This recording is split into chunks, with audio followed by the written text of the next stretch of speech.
Assalamualaikum warahmatullahi wabarakatuh. Innal hamdalillah nahmaduhu wa nasta'inuhu wa nastaghfiruh wa na'udzu billahi min syururi anfusina wa min sayyiati a'malina. May yahdihillahu fala mudilla lahu wa may yudlilhu fala hadiyalah. Wa asyhadu an la ilaha illallah wahdahu la syarikalah wa asyhadu anna Muhammadan abduhu wa rasuluh. Allahumma shalli ala nabiyyina Muhammad wa ala alihi wa man tabi'ahum bi ihsan ila yaumiddin. Allahumma anfa'na bima 'allamtana wa 'allimna ma yanfa'una wa zidna ilma. Alhamdulillah, bapak-bapak, ibu-ibu, para jamaah yang mugi-mugi senantiasa dirahmati dan diberkahi oleh Allah Subhanahu wa taala.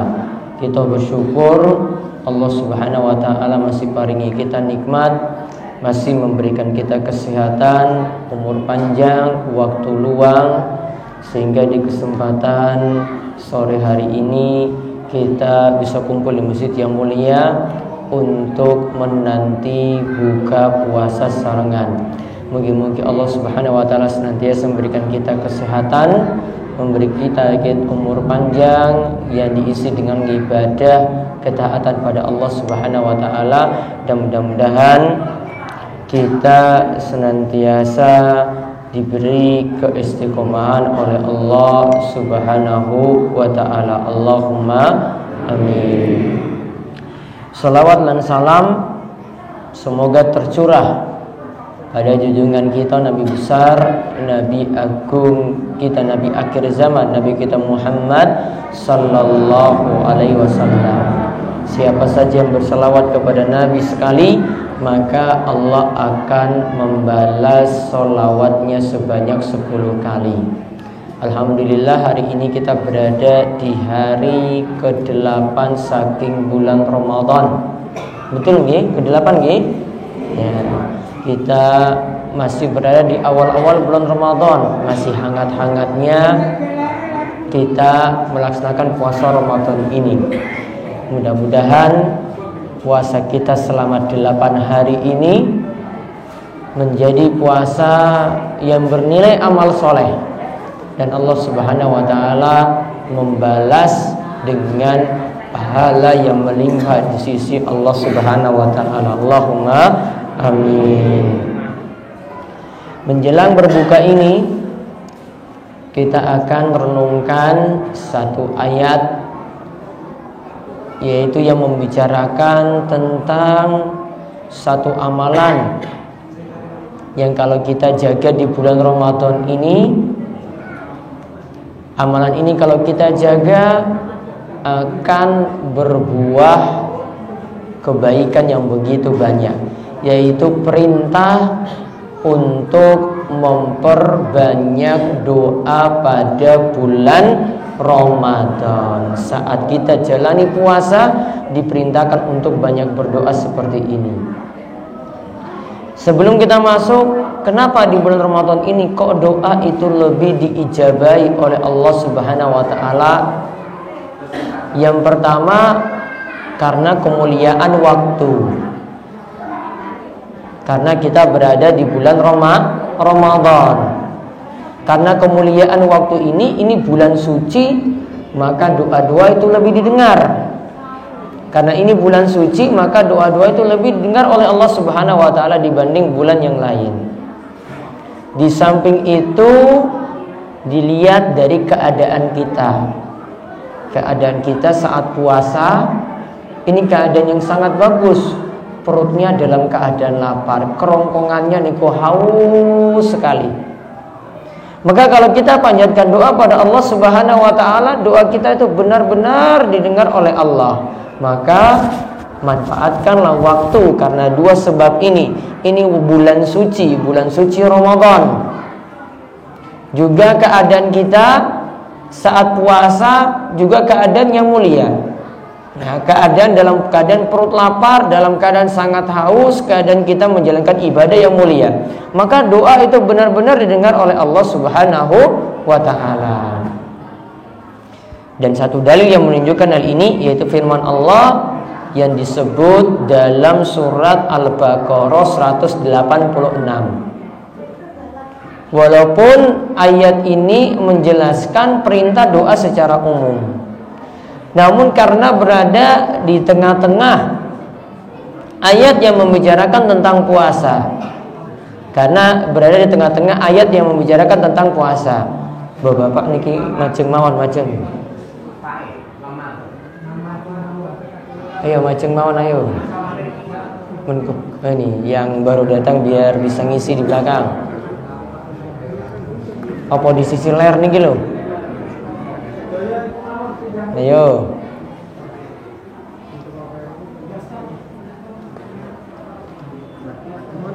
Ayo mlebet mawon ayo Pak.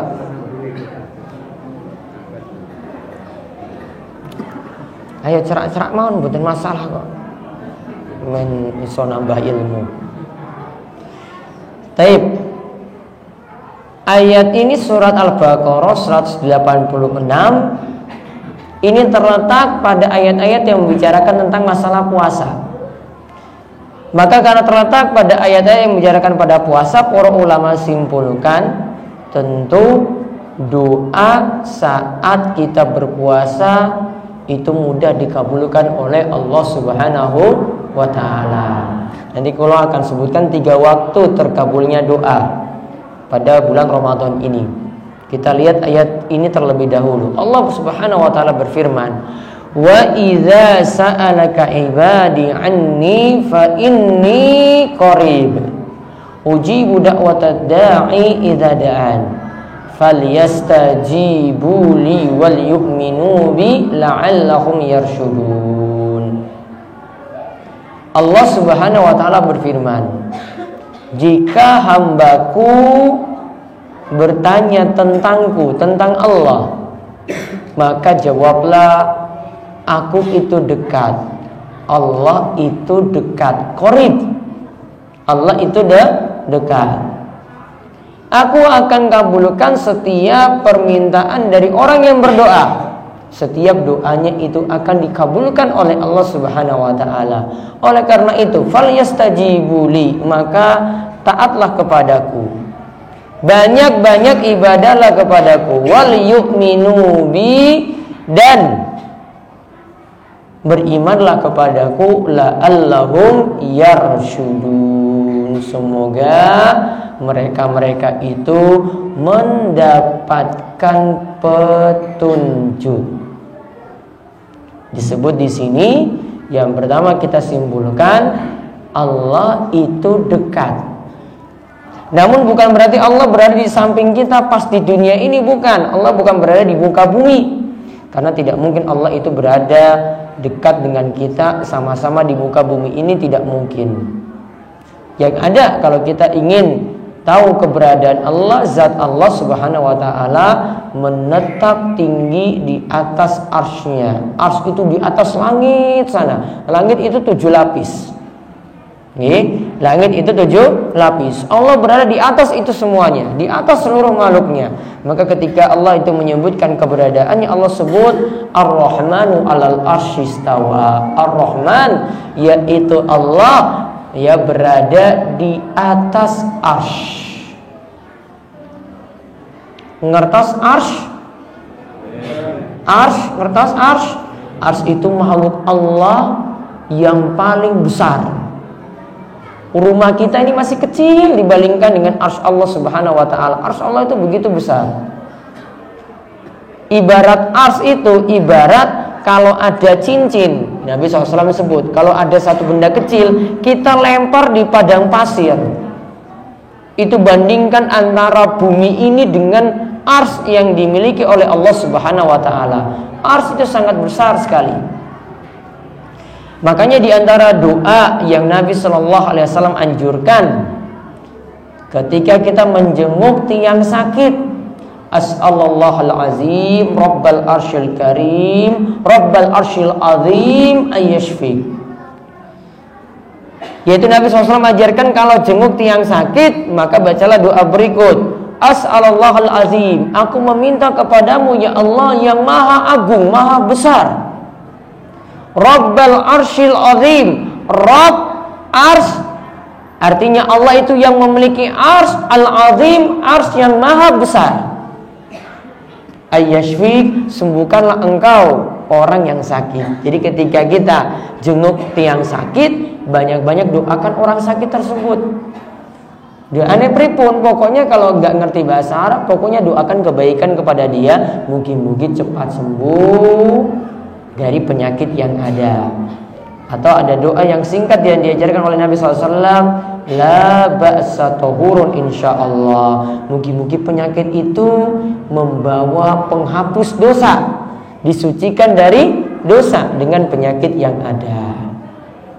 Maka disebut di sini Rabbal arsyil azim. Allah itu Rabb, pemilik ars yang maha besar.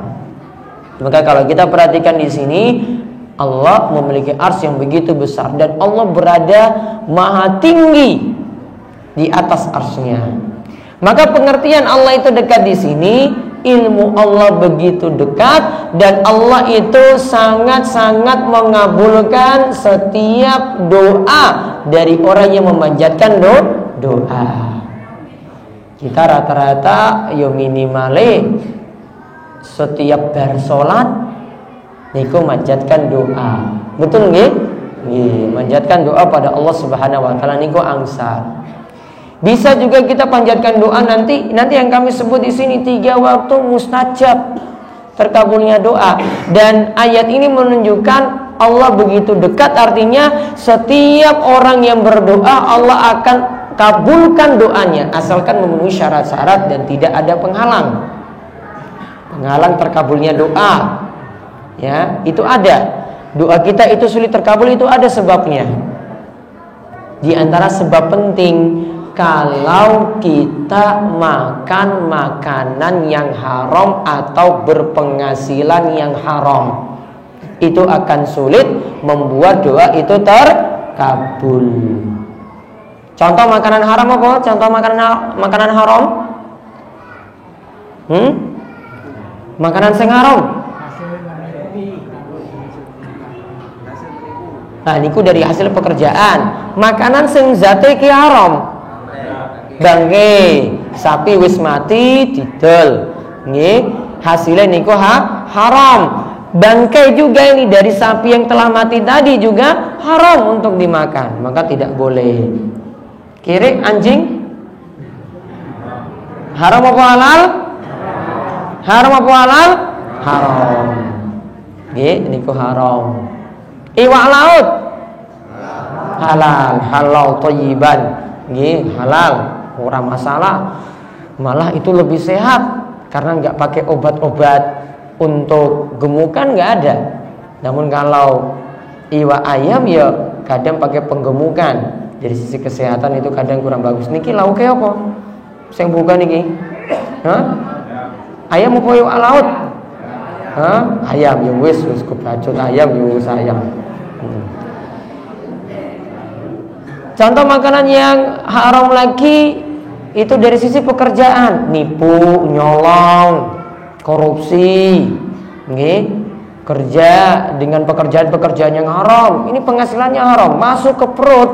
Maka kata Nabi SAW, satu daging yang tumbuh dari hasil pekerjaan yang haram, neraka lebih pantas untuknya.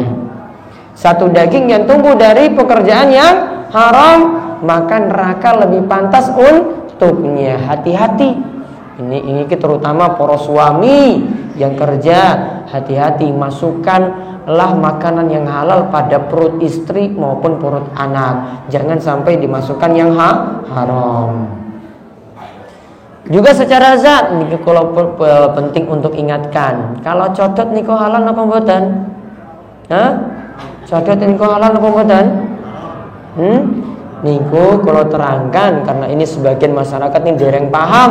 ya, itu asline haram. Karena Nabi SAW itu menyebutkan ini termasuk makanan yang haram. Jadi tiang kelampok, widoro, gumbeng, niki kalau urung paham, tolong ini dipahamkan ya, karena dalam hadis sudah menunjukkan itu haramnya. Maka kita cuma sami'na wa ata'na saja, taat kali patuh ya. Kelelawar contoh tadi itu haram. Jadi haram untuk dimakan.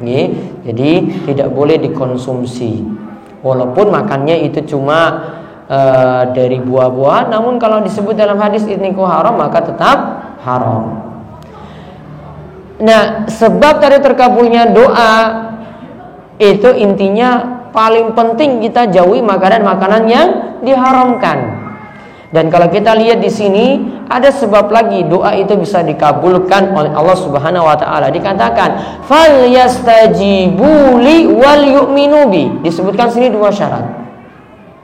Doa itu bisa terkabul pula kalau kita taat patuh ibadah pada Allah Subhanahu wa taala, dan yang kedua wal yu'minu bi, beriman kepada Allah Subhanahu wa taala. Kita taat ibadah. Ibadah itu buat doa itu mudah terkabul. Kemudian kita juga beriman dengan benar pada Allah, jauhi syirik, jauhi pembatal-pembatal Islam, jauhi hal-hal yang dapat merusak iman. Kalau iman kita jaga, doa kita juga akan mudah dikabulkan oleh Allah Subhanahu wa taala.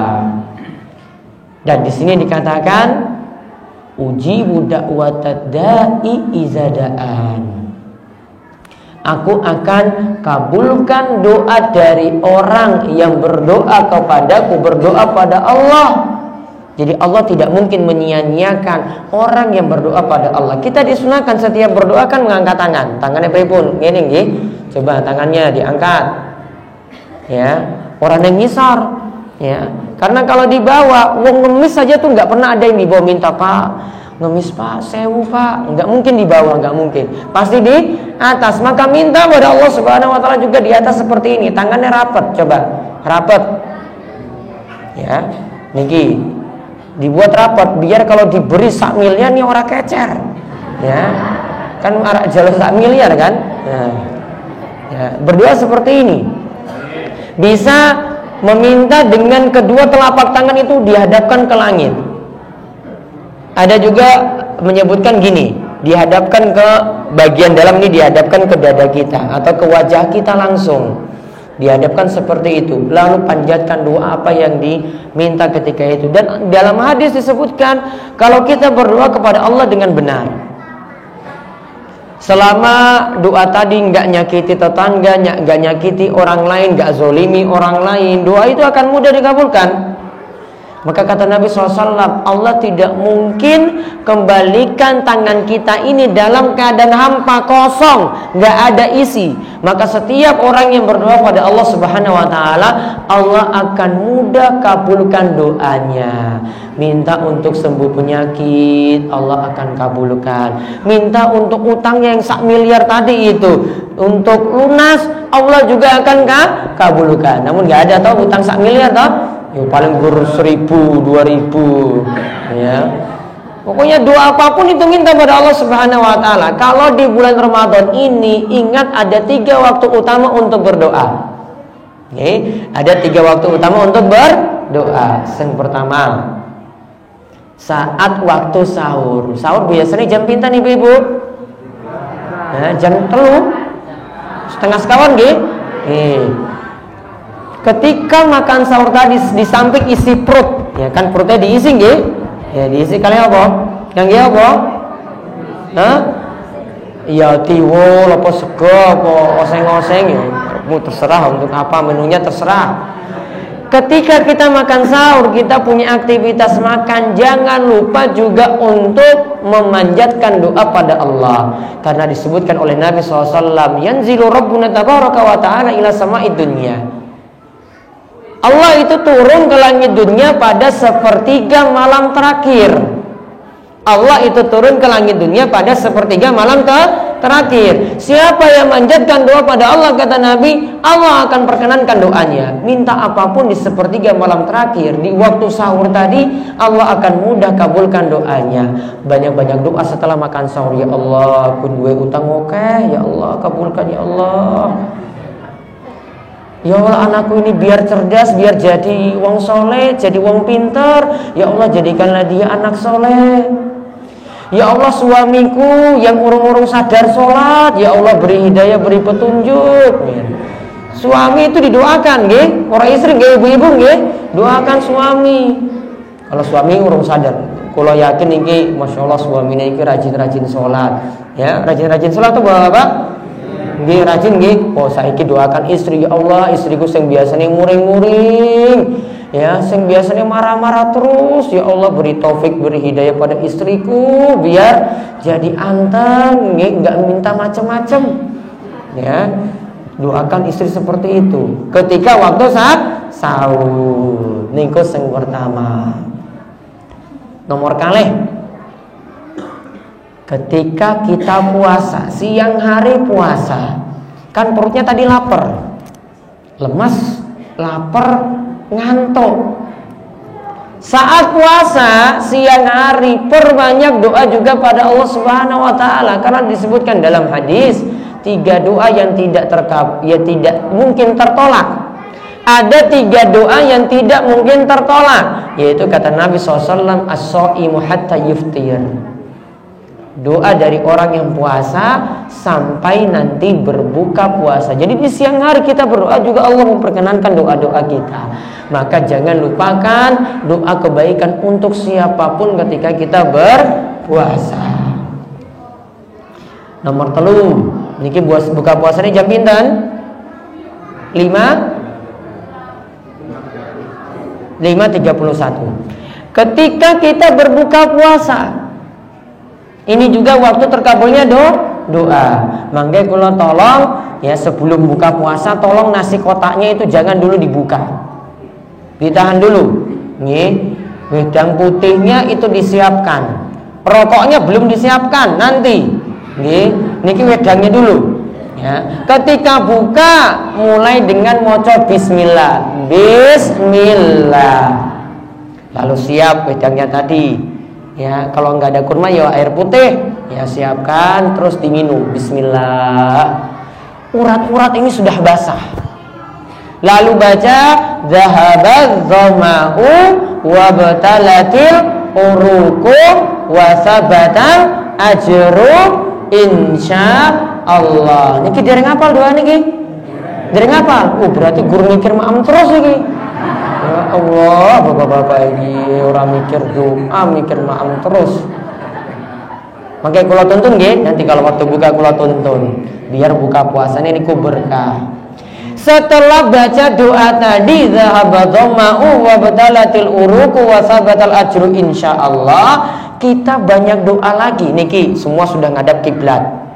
Ya, ngadap kiblat, ngangkat tangan terus berdoa, ya Allah kabulkanlah doa-doaku, minta ketika buka puasa. Doa apapun. Niki nasi kotaknya jangan dulu dibuka. Ditahan dulu nggih. Ya, ditahan dulu terus kita banyak doa, ya Allah mudahkan urusanku, ya Allah mudahkan urusan istriku, ya Allah mudahkan urusan segala kebutuhanku.